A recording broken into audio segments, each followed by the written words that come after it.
isang babaeng lobo na lumitis ng benggansa para sa asawa't anak na pinaslang ng walang awa. Tulong! Tulong kayo ka dito! Tulong! La Loba Negra ni Francisco Feliciano.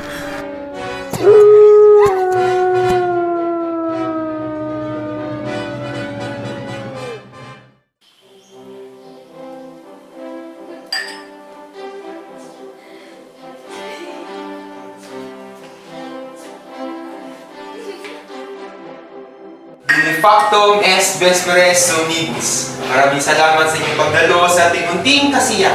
Maraming salamat sa iyong pag-imbita, Gobernador General. Magsitigil!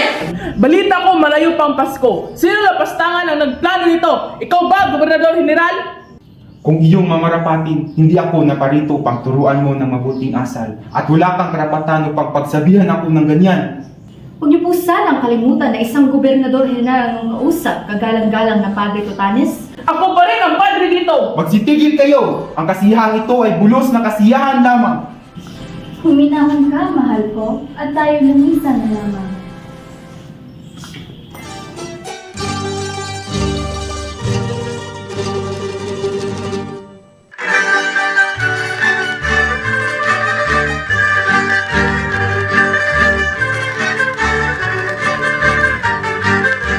Apurante Lutocasis! Nasaan ang hinirong gintong pilak sa iyo? Paumanhin po, Padre Totales, ito lang po ang nakayanan. Nais ko namin magtayo ng pagkabuhayan. Naway mabigyan niyo kami ng permiso. Kung walang gintong pilak, walang permiso! Lumayas ka! Pagkawan dito po, Padre! Hindi! Lumayas ka! Uno! Dos! Ito na! Ito na, Aragante! Tandaan mo, isusuplong tural mahidon! Alam mo ba kapag nalaman ito ng Gobernador General? Anong makakarating sa akin, Padre Tutanes? Ito ba? Kayo, mga gahaman, mga inutil, mga walang hiya, magbabayad kayo, mga walang utang na loob!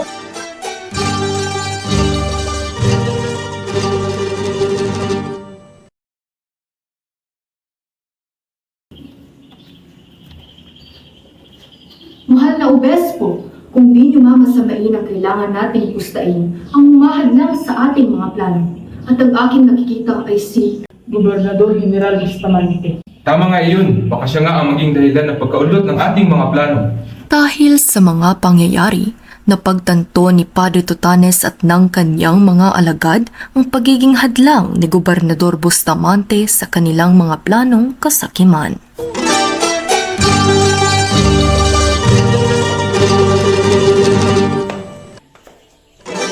Sino kayo? Bakit kayo may dalang mga armas? Di niyo ba ako kilala? Lord!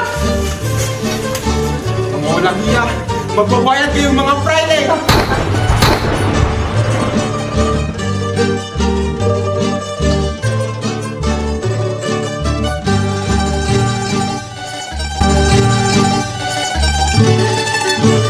At matagumpay nilang napatahimik si Gobernador Bustamante kasama ang isa nitong anak na si Josefino.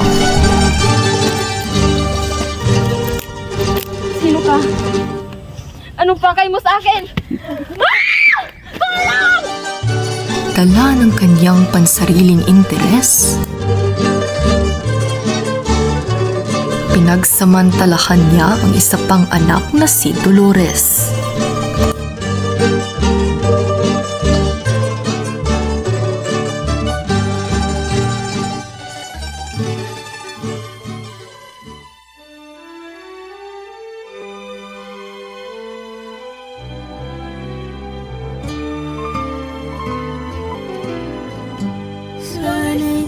Dolores, anak ko, Dolores! Dolores!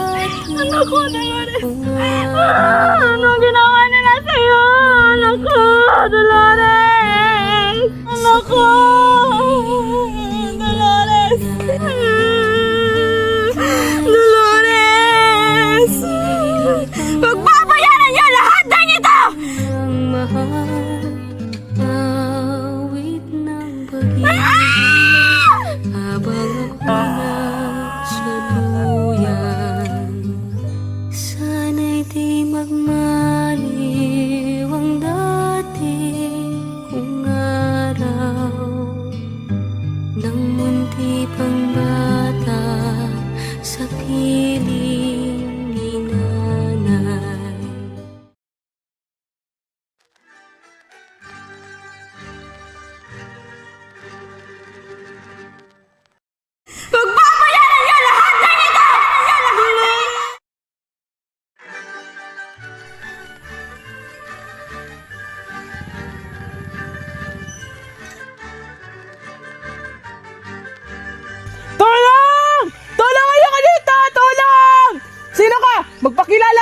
Ilantad mo sa akin ang pagkatao mo!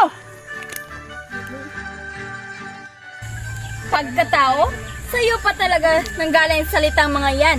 Wala kang karapatan sabihin sa akin ng mga yan sapagkat ikaw ang dahilan ng pagkamatay ng aking asawa at anak!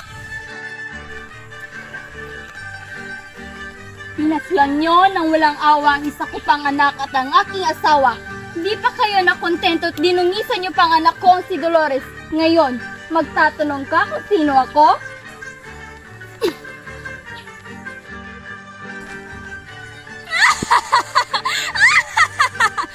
Ako lang naman, si Doña Luisa Bustamante, ang tinaguriang La Loba Negra.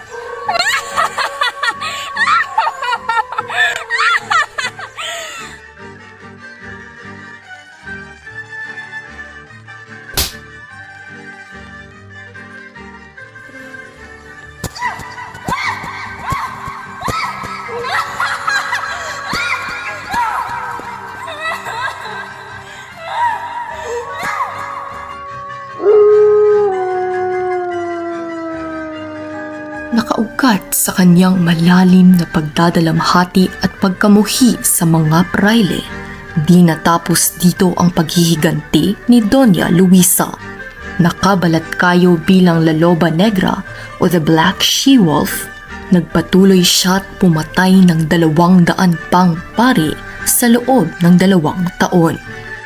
Sa ngayon, hayag na kanyang inuumpisatian ang kanyang paghihiganti sa mga masalimuot na seremonya ng Linggo ng Palaspas o Palm Sunday.